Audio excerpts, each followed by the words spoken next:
Peuple de Dieu, bonjour. Aujourd'hui, nous sommes à notre 18e numéro de votre grande émission, l'émission Connaître Dieu. Aujourd'hui, Connaître Dieu va évoquer une pensée qui se trouve dans le livre de Jean, chapitre 8, verset 51. Alors, on va nous lire et nous allons chercher à comprendre la pensée de Dieu qui se trouve dans cette écriture. Jean chapitre 8, le verset 51, nous lisons au nom de Jésus. Amen. En vérité, je vous l'ai dit. En vérité, je vous l'ai dit. Si quelqu'un garde ma parole, Si quelqu'un garde ma parole, il ne verra jamais la mort. il ne verra jamais la mort. Le Seigneur parle de la mort ici. À laquelle des morts fait-il allusion? Il parle de la mort physique. Non, sûrement parce que la mort physique, nous savons que tous les disciples qui sont devenus apôtres, physiquement, ils ne sont plus. Mais ils ne sont plus physiquement. Alors nous comprenons que quand il parle de la mort, c'est de la mort spirituelle. Oh, la mort spirituelle vient de quoi? La mort spirituelle vient d'abord de l'ignorance, c'est-à-dire on ne comprend pas la parole de Dieu, mais comprendre la parole de Dieu, il faut d'abord la rencontrer, la connaître. Il faut que tu la croises, cette parole de vérité, parce que aujourd'hui, je crois que c'est une denrée rare de rencontrer la vérité. Aujourd'hui, tout ce qui se vend sur le marché, vous comprenez, vous savez tous, ce sont des délices des hommes, ce sont ce qu'ils veulent entendre, c'est que leurs oreilles, c'est ce qui les rend joyeux, c'est ça. Alors, nous voulons comprendre que la mort est spirituelle. La mort spirituelle signifie que l'homme pêche. Or, le fait de pécher, nous savons qu'il y a deux raisons qui peuvent peuvent pousser l'homme de Dieu à pécher. C'est d'abord l'ignorance. Il n'a jamais rencontré la vérité. Il l'ignore. Et puis deux, quand bien il l'a déjà rencontré, mais il se penche du côté de ses propres pensées. Et en ce moment-là, il fait ce qui n'est pas bon par rapport à Dieu. Mais nous allons analyser très bien cette pensée. Mais avant, je voudrais évoquer un passage de Paul, l'épître de Paul aux Corinthiens. Ça, je crois que nous prenons le deuxième livre de Paul aux Corinthiens. Nous prenons à son 3e chapitre. Nous allons prendre le verset 14 et nous prenons 14 et 16. Pourquoi nous allons prendre ces versets? Je vais évoquer ces versets pour que le peuple de Dieu comprenne, parce que pendant notre analyse, nous allons évoquer des passages bibliques qui se trouvent dans ce que vous appelez communément l'Ancien Testament. Or, l'Ancien Testament pose problème par rapport au peuple de Dieu. C'est-à-dire sa perception, plutôt, je voulais dire, pose vraiment beaucoup de problèmes. Le peuple de Dieu, je sais, généralement tout le monde sait que l'Égypte c'est le mal. Et quand on parle de quitter l'Égypte, les gens comprennent facilement, c'est quitter le mal vers le bien. Or, quitter l'Égypte c'est le mal comme vous le dites. Mais quand on quitte l'Égypte, il y a Exode. Exode, ça dit maintenant on doit marcher. Quand on prend la décision de quitter, il faut qu'on marche. Mais quand on marche, on va marcher de quelle manière? Voilà pourquoi Lévitique intervient. C'est-à-dire la loi doit intervenir parce que la Bible dit la loi est une lampe à nos pieds. Donc la loi doit intervenir pour nous accompagner. Alors si la loi nous accompagne, si nous marchons conformément à cette loi, en ce moment-là, il y a le livre de Nombres. Nombre, ça dit nous sommes dénombrés. Dieu nous compte, il nous voit, il dit voilà mon peuple. Donc tu marches avec lui. Et puis après, il y a Deutéronome, c'est-à-dire la répétition de la loi. Alors, mais quand quelqu'un est devant l'Ancien Testament, lui, il a l'impression d'être devant un manuel d'histoire juive. On lui raconte l'histoire, comment est-ce que le peuple juif a quitté l'Égypte, comment il a marché. Mais en quoi cela peut-il être bénéfique pour toi, pour ton salut? Parce que la Bible dit, toute écriture est inspirée et a pour rôle de rendre un homme de Dieu propre à toute bonne œuvre. Donc, mais quand on te dit, il a quitté, il est arrivé là-bas, il a manqué d'eau. Qu'est-ce que ça va te faire? Non, il faut comprendre plutôt que cette parole-là de l'Ancien Testament, elle est actuelle jusqu'aujourd'hui. C'est-à-dire, aujourd'hui, elle est dans ta vie. Quand tu quittes l'Égypte, tu marches, et tous les livres que tu rencontres dans la Bible là, ce sont des passages par où l'homme passe. Il prend la gauche, il prend la droite, il prend la gauche, il prend la droite, il évolue, il tombe, il se relève. Mais c'est ça, c'est comme ça qu'il faut comprendre les écrits de l'Ancien Testament. Alors, on va nous lire notre livre et nous allons l'interpréter pour que nous puissions comprendre. Et puis après, nous allons passer maintenant au verset que nous allons évoquer pour notre thème d'aujourd'hui, que nous avons évoqué dans le livre de Jean 8, chapitre 51 et verset 51. On peut nous lire 2 Corinthiens, chapitre 3, 14e et 17e verset. Mais ils sont devenus durs d'entendement. Nous sommes devenus durs d'entendement. Car jusqu'à ce jour, le même voile demeure quand ils font la lecture de l'Ancien Testament. C'est-à-dire, aujourd'hui, quand le peuple de Dieu ouvre son livre, qu'il appelle Bible, il arrive dans la partie appelée l'Ancien Testament. La Bible dit que le voile est là sur son visage. Donc, ce n'est pas sur son visage, mais sur son esprit. Le voile est là pour boucher une bonne perception de ces Écritures-là. Et il ne se lève pas parce que c'est en Christ qu'il disparaît. Le voile ne se lève pas. C'est-à-dire qu'il peut lire toute la Bible, l'Ancien Testament, avec toujours ce voile-là sur son esprit. C'est-à-dire qu'il comprend de sa manière, il comprend peut-être littéralement, il ne voit pas qu'il s'agit de lui-même, il ne voit pas qu'il s'agit de sa marche avec Dieu. Alors, Dieu, évidemment, ici, compris comme la parole, c'est-à-dire que c'est la parole qui nous accompagne. Le verset 17, nous lisons au nom de Jésus. Oui. Or, le Seigneur, c'est l'Esprit. Or, le voile ne peut quitter que dans le Seigneur. Or, dans le Seigneur, c'est comment? Dans le Seigneur, ça dit que le Seigneur signifie le salut. Alors, quand on dit le voile ne peut quitter que dans le Seigneur, c'est-à-dire quand nous lisons avec envie, pas d'apprendre l'histoire juive, mais plutôt de nous ressourcer pour avoir la vie éternelle. C'est ça l'objectif des Écritures. Alors, on dit que ce voile ne s'enlève que dans le Seigneur. Et on explique maintenant, le Seigneur, c'est quoi? Or, le Seigneur, c'est l'Esprit. Or, la Bible dit que le Seigneur, c'est l'Esprit. C'est-à-dire quoi? C'est-à-dire que quand on interprète la parole de Dieu, on doit l'interpréter spirituellement. C'est-à-dire on doit lire entre les lignes. Quand on ne lit pas entre les lignes, en ce moment-là, on lit l'histoire juive. Mais quand on lit entre les lignes, en ce moment, nous sommes en train de lire la Bible, la parole de Dieu, qui va nous affranchir, qui va nous amener dans la liberté de Dieu. Et là où est l'Esprit du Seigneur, et là où se trouve l'Esprit du Seigneur, là est la vérité. Là où se trouve l'Esprit du Seigneur, là également se trouve la vérité. Peuple de Dieu, voilà, je me suis dit, il faut qu'absolument je puisse évoquer ces passages parce que si on n'évoque pas ces passages, nous allons nous retrouver en train de lire, nous retrouverons en train de lire l'histoire juive. Et pourtant, nous voulons nous lire la parole de Dieu. Alors nous commençons notre thème. Nous allons prendre notre premier livre. Nous prenons, on nous lit le livre d'Exode, 19e chapitre. Nous allons lire 10 et 11.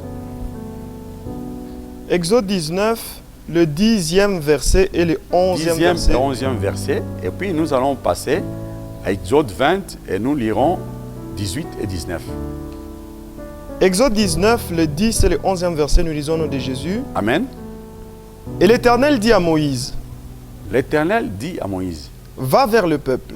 Va vers le peuple. Sanctifie-les aujourd'hui et demain. Sanctifie-les aujourd'hui et qu'ils demain. lavent leurs vêtements. Qu'ils lavent leurs vêtements. Qu'ils soient prêts pour le 3e jour. Ça, c'est le 10e. Tu prends le 10e. Oui, le 11e verset. Non, tu prends le 10e, nous allons prendre le 11e. On prend progressivement. Ah, d'accord. Donc, le 10e, reprends. Le 10e. Et l'Éternel dit à Moïse, va vers le peuple. Va vers le peuple. Sanctifie-les aujourd'hui et demain. Aujourd'hui et demain. Qu'ils lavent leurs vêtements. Qu'ils lavent leurs vêtements. Bien-aimé peuple de Dieu, l'homme a toujours été appelé de Dieu, rappelé tout le temps de Dieu. Pourquoi? On l'appelle à la conversion. Et la conversion, c'est quoi? C'est-à-dire une belle façon, une bonne façon de voir les choses. C'est-à-dire que la conversion signifie que quelqu'un se tourne. Il regardait dans cette distance, dans cette direction, mais il va se tourner vers une autre distance. C'est ça la conversion. C'est-à-dire que l'homme est appelé à chercher la véritable communion avec Dieu. Mais cette véritable communion avec Dieu, comment? Dans quelle mesure? Écoutez, l'homme a été appelé de l'Égypte pour Canaan. Canaan, c'est ça la destination. Mais Canaan, c'est quoi? Canaan, ce ne sont pas des véhicules. Canaan, ce ne sont pas des millions. Canaan, ce ne sont pas de maisons, beaucoup de maisons, avoir beaucoup. Non. Mais Canaan, c'est la vie éternelle.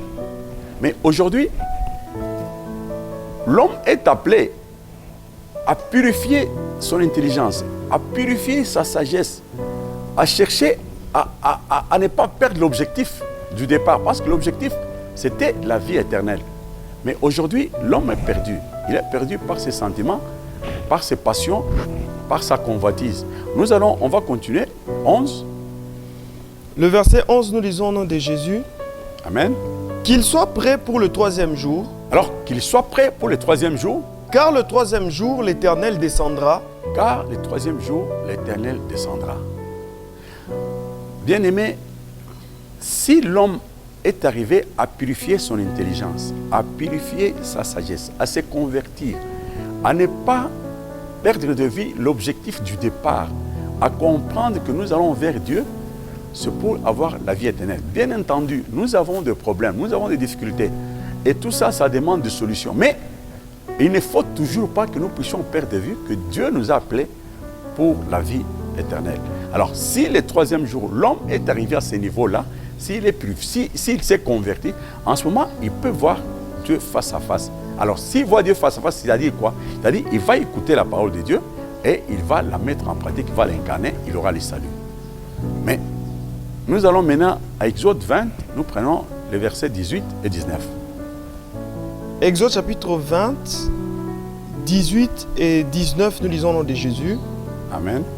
Tous les peuples entendaient le tonnerre. Maintenant, quand le peuple est arrivé, le peuple a nettoyé les habits, les vêtements, mais le peuple est arrivé maintenant au bas de la montagne. Mais écoutez ce qui va arriver. Et le son de la trompette. Maintenant, ils ont entendu le son de la trompette au-dessus de la montagne.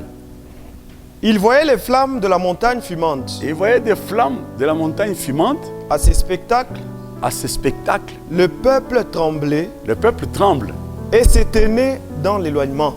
Et le peuple se tient dans l'éloignement. Pourquoi? Vous savez, quand nous prenons les livres de 1 Corinthiens, chapitre 1er, nous prenons le verset 23-24. Paul dit, on peut ne pas lire, l'apôtre Paul dit, nous sommes en train de prêcher Christ crucifié. Christ crucifié, scandale pour les Juifs et folie pour les païens.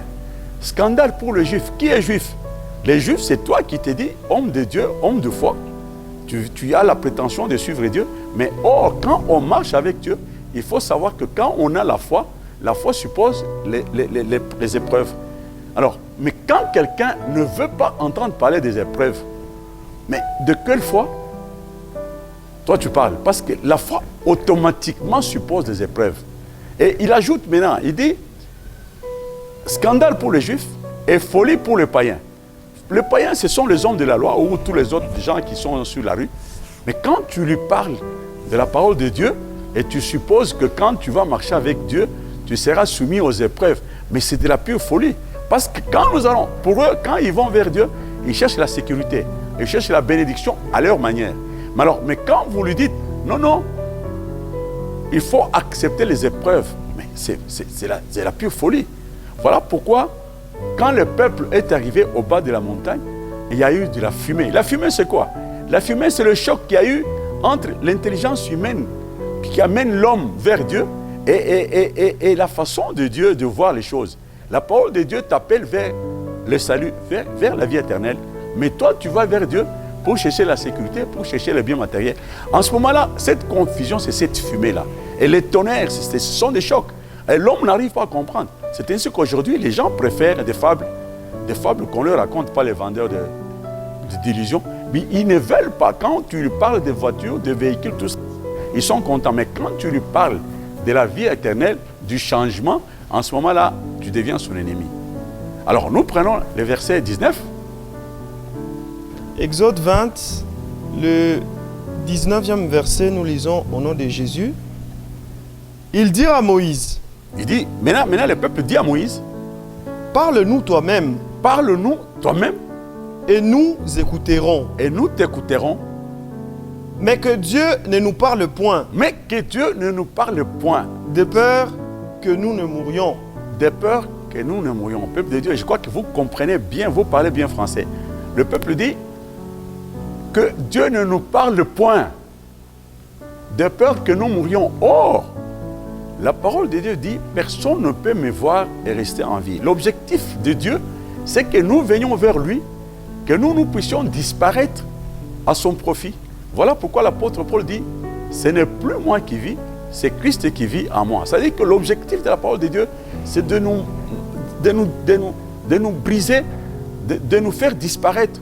Enfin, disparaître, c'est-à-dire du point de vue de nos passions, du point de vue de notre convoitise, du point de vue de nos pensées. Alors quand nous serons brisés, en ce moment-là, c'est Dieu qui prend la place parce que c'est Dieu qui doit être sur le trône. Au lieu que toi-même tu prennes ton trône et que tu te mettes dessus. Alors le peuple dit, non, que Dieu ne nous parle point, mais que toi, Moïse, nous parle. Or, quand Moïse parle, Moïse, en ce moment-là, si Moïse parle sans Dieu, c'est-à-dire c'est l'homme qui parle, alors l'homme préfère quoi? L'homme préfère la bénédiction, un discours de bénédiction, un discours de bien matériel. Et c'est ça la déchéance que nous avons aujourd'hui. C'est ça la déchéance que nous avons dit parce que nous disons aujourd'hui que l'Église n'existe pas. Parce que l'Église a une vocation. Mais si on trouve qu'il y a une opération dans laquelle cette vocation s'y trouve, donc nous disons que l'Église n'existe pas. Alors, maintenant, nous sommes toujours dans notre thème, nous disons, c'est lui qui écoute la parole de Dieu et qui l'incarne, il ne peut pas voir la mort. Alors nous allons voir, y a-t-il des conditions pour que tu ne puisses pas voir la mort? Y a-t-il des conditions, y a-t-il un prix à payer? C'est ce que nous allons voir. Nous allons prendre notre livre, notre deuxième livre, nous prenons le livre de Josué, chapitre 2, nous allons prendre les versets 12 et 13, et nous prenons 17 et 19. Josué chapitre 2, le verset 12 et 13, nous lisons au nom de Jésus. Amen. Et maintenant, je vous prie, jurez-moi par l'Éternel que vous aurez pour la maison de mon Père la même bonté que jurez-moi j'ai eue par pour l'Éternel que vous aurez pour la maison de mon Père la même bonté que j'ai eue pour vous. Ici, nous sommes dans le livre de Josué. Josué, vous le connaissez tous, c'est celui qui a remplacé Moïse à partir de Zo de Meriba. Moïse est mort. Dieu lui a dit, tu appelles Josué ton serviteur et tu lui imposes la main et c'est lui qui va continuer avec le peuple. Josué est parti. Josué, c'est Dieu. Et maintenant, Josué envoie des espions à Canaan, qui s'appelle en ce moment encore Jéricho, pour espionner le pays. Alors, ces deux espions, comment est-ce que nous pouvons le comprendre? Ces deux espions, c'est l'intelligence et la parole de Dieu. Donc, en bref, c'est la parole de Dieu qui vient vers toi. C'est la parole de Dieu que toi, tu dois emmagasiner, que tu dois comprendre, que tu dois incarner. Incarner, c'est-à-dire garder en toi la parole pour que tu commences à la vivre. Alors maintenant, écoute maintenant, c'est que cette femme, la femme en question, c'est Rahab qui est appelée prostituée. Mais, peuple de Dieu, prostituée pourquoi? On l'appelle prostituée parce qu'en fait, c'est elle qui doit devenir l'épouse du Christ. C'est une étape qu'elle doit franchir, elle doit avancer. Elle va avancer, c'est-à-dire quand elle va cacher les espions vont lui donner une assurance et quand elle va vivre cette parole-là, elle deviendra l'épouse du Christ, comme le dit Dieu dans Ésaïe chapitre 54, verset 5 et 6, on dit « Votre Créateur, c'est votre époux, l'Éternel, Dieu des armées. » Donc, nous sommes appelés à prendre la parole de Dieu, à la vivre, à l'incarner. En ce moment-là, nous appartenons à Dieu.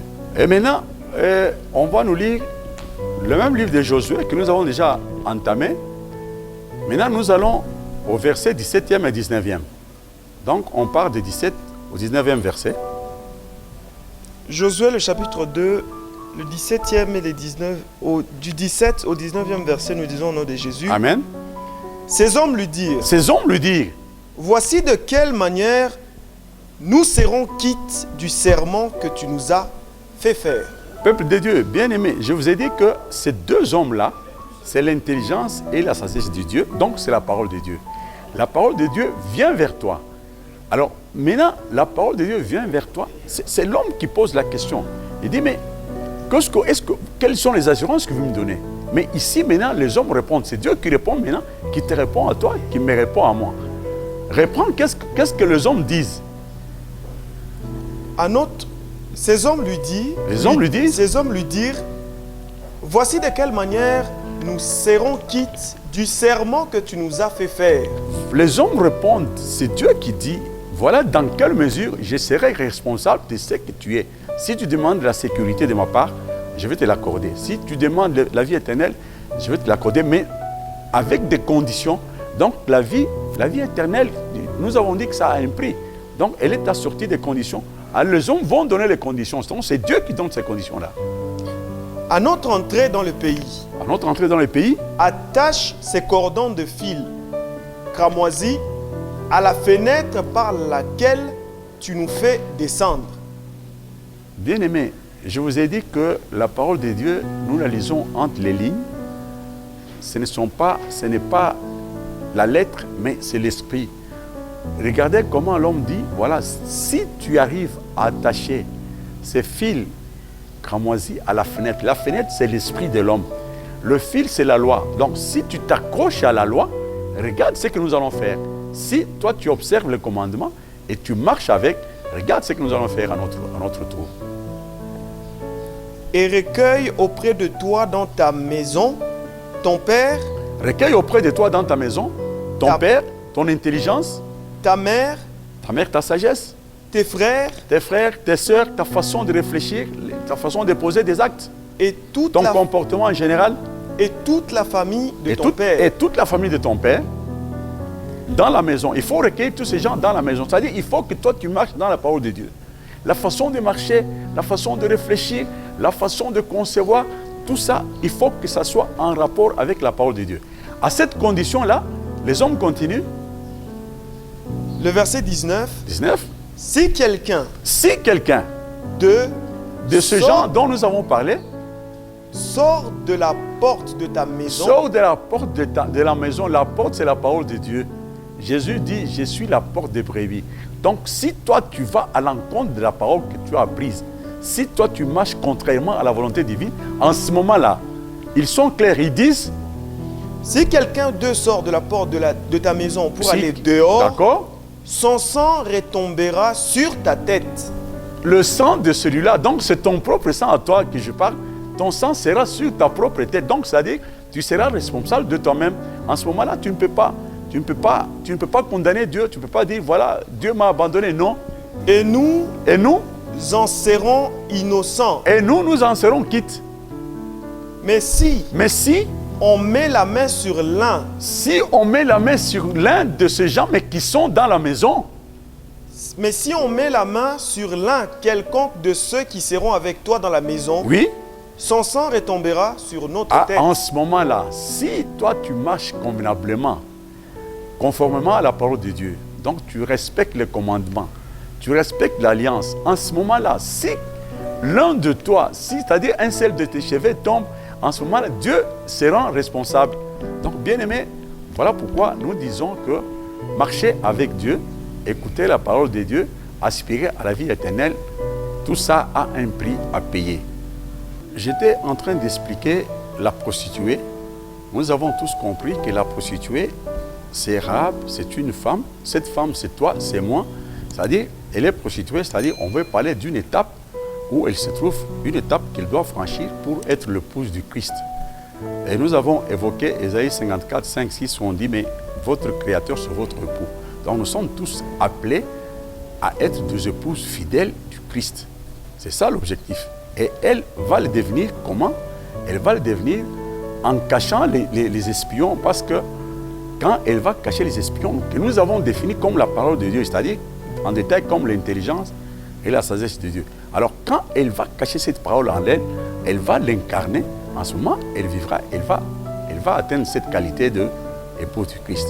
Bon, mais ce qui est important ici, si nous avons évoqué ces passages, c'est parce que nous mettons l'accent sur ce qu'elle exige.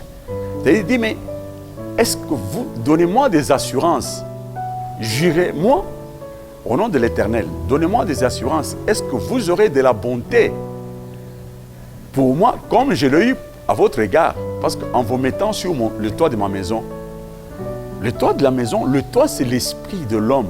C'est-à-dire quand la parole vient, la parole doit être emmagasinée là-bas, et la parole va travailler là-bas, va te conduire, va t'inspirer. Alors la femme dit, est-ce que vous aurez la même bonté? Bien sûr. Pour marcher avec Dieu, il y a un prix à payer. Quand tu payes ce prix et tu as une récompense, la récompense c'est la vie éternelle. Il y a un prix à payer. Voilà pourquoi Dieu dit toujours, si tu écoutes ma parole et tu observes mon alliance, je serai ton Dieu et tu seras mon peuple. D'ailleurs, on peut prendre un passage, on peut nous lire Deutéronome chapitre 28, on prend le premier verset. Deutéronome chapitre 28, le premier verset, nous lisons au nom de Jésus. Oui. Si tu obéis à la voix de l'Éternel, si tu obéis à la voix de l'Éternel, ton Dieu, en observant et en mettant en pratique tous ses commandements, en observant et en mettant en pratique tous ses commandements que je t'ai prescrits aujourd'hui, que lui te prescrit, le jour où tu l'acceptes, le jour où tu te convertis, l'Éternel, ton Dieu, il sera ton Dieu en ce moment-là, te donnera la supériorité sur toutes les nations, te donnera la supériorité sur toutes les nations de la terre. Bien-aimés, je crois que nous comprenons très bien cette notion-là. Mais cette supériorité vient d'où? Parce que Dieu dit, il vous promet la supériorité sur toutes les nations. Les nations, ce sont les sentiments qui s'élèvent à nous. Les nations, ce sont les ennemis du dehors, les ennemis du dedans. Mais nous avons une façon de les traiter. Voilà pourquoi il dit, vous aurez une supériorité. Mais cette supériorité viendra d'où? La supériorité vient de la connaissance de la parole de Dieu. Parce que quand quelqu'un a la parole de Dieu, il peut dire sans effet. Quand il dit sans effet, les mots sans effet doivent être suivis de au nom de Jésus. C'est-à-dire que tu ne parles pas en ton propre nom, tu parles au nom de Jésus. C'est-à-dire quand tu parles au nom de Jésus, Jésus c'est quoi? Apocalypse, je crois que 19, verset 13 dit, Jésus c'est la parole de Dieu. Donc quand tu parles au nom de cette connaissance, de cette parole de Dieu, à ce moment-là, tu fais une déclaration qui est chargée d'énergie. À ce moment-là, tu dis sans effet, effectivement, parce que tu passes par Dieu. Mais il y a des gens, parfois je vois des gens qui disent, parce qu'ils savent que les autres le font, ils disent sans effet, devant une circonstance fâcheuse là, il s'écrit, il dit sans effet. Mais il dit sans effet, bon, de la pure comédie, parce qu'il dit sans effet pendant que quand il marche dans ses propres voies. Mais quand il faut faire la déclaration, il le fait parce qu'il voit les autres le faire. Non. Quand on dit sans effet, on dit sans effet parce que nous passons par Dieu pour faire cette déclaration-là. Nous prenons Dieu en garantie et nous déclarons. Et en ce moment-là, notre déclaration va sortir des effets. Mais quand tu n'as pas cette énergie, tu sors de mots qui ne sont pas chargés. De mots vides. Et en ce moment-là, tu auras des effets au centuple. Quand nous devons faire une déclaration, nous ne la faisons pas à notre propre nom. Nous ne la faisons pas à notre propre compte. Nous faisons cette déclaration-là passant par le nom de Jésus. Le nom de Jésus, c'est quoi? Nous avons dit que le nom de Jésus, Apocalypse chapitre 19, verset 13 nous dit que son nom, c'est la parole de Dieu. Donc, nous sommes en train d'aller tirer de l'énergie dans la parole de Dieu par notre façon de marcher, par notre façon de parler, par notre façon de réfléchir. Et en ce moment-là, nous sommes remplis de l'énergie, ce qu'on appelle le Saint-Esprit. Et quand nous faisons une déclaration, les effets sont là. Les effets sont là parce qu'en ce moment-là, ce n'est pas toi qui fais, ce n'est pas moi qui fais, mais c'est Dieu qui fait. Bien-aimés, nous avons fini notre sujet d'aujourd'hui. Nous avons parlé de Jean chapitre 8, verset 51. Nous nous sommes dit, c'est lui qui écoute la parole de Dieu, qui la met en pratique, ne verra jamais la mort. Nous allons montrer de quelle manière il faut marcher, de quelle manière il faut écouter la parole de Dieu, de quelle manière il faut avoir la vie plutôt que d'avoir la mort. Nous avons fini pour aujourd'hui. nous finissons par une prière et comme nous avons bien commencé, nous finissons aussi bien. Nous allons prier, fermons les yeux. Seigneur, nous te disons merci pour ce message que tu as destiné à ton peuple, cette trompette que tu as voulu, souffler aujourd'hui, une trompette riche. Riche, notre Dieu, notre Roi, parce que ça nous donnera la vie, parce que ça nous donnera le salut. Nous voulons que tu donnes de l'entendement à ton peuple. Nous voulons que ces paroles le touchent, afin qu'il puisse le mettre en pratique, qu'il puisse le vivre. Et ce sera pour ta gloire. Nous avons ainsi prié au nom puissant de Dieu, de Jésus. Nous disons Amen.